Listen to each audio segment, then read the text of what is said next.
Before you buy or sell gold, there's something happening behind the market that most investors aren't paying attention to right now, and it may matter a lot more than today's price.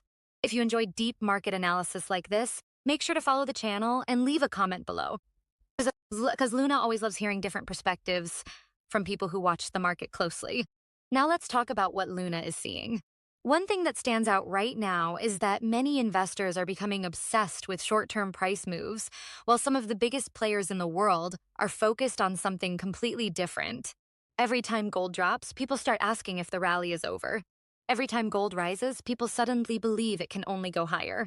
But while that emotional battle is happening, central banks around the world continue holding massive amounts of gold, and many of them are still buying more. According to data from the World Gold Council, central banks purchased another 863 tons of gold during 2025, keeping demand historically elevated even after gold reached record highs. Think about that for a second. If gold was simply a temporary trade or a short-term bubble, why are institutions managing national reserves still interested in owning it? They are not trading candles. They are thinking about long-term currency stability, debt risk, geopolitical uncertainty, and the future purchasing power of money itself. And that's where things get interesting.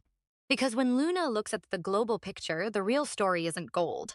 The real story is debt. Government debt continues rising across major economies. Deficits remain enormous. Interest payments are becoming larger.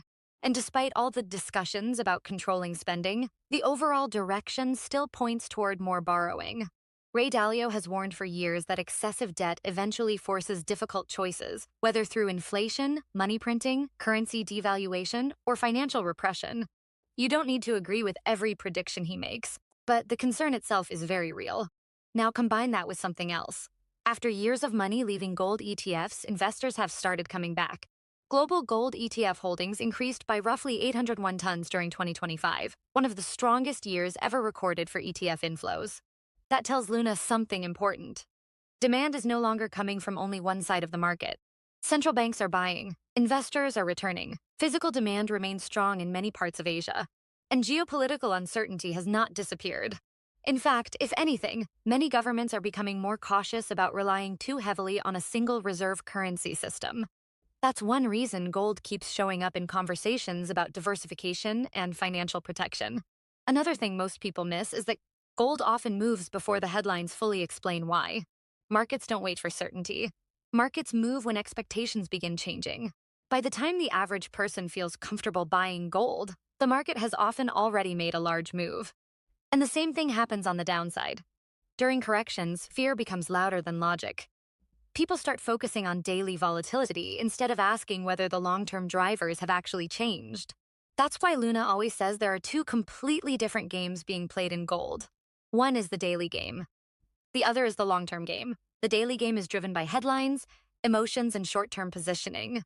The long-term game is driven by debt, confidence, monetary policy, reserve diversification, and investor psychology.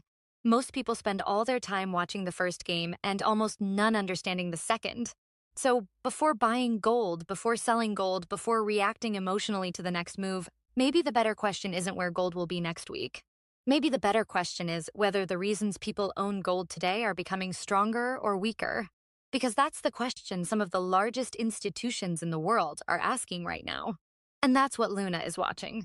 The real question isn't what gold does tomorrow, but whether the forces driving gold today are getting stronger or weaker. What do you think? Leave a comment below and let Luna and everyone else know.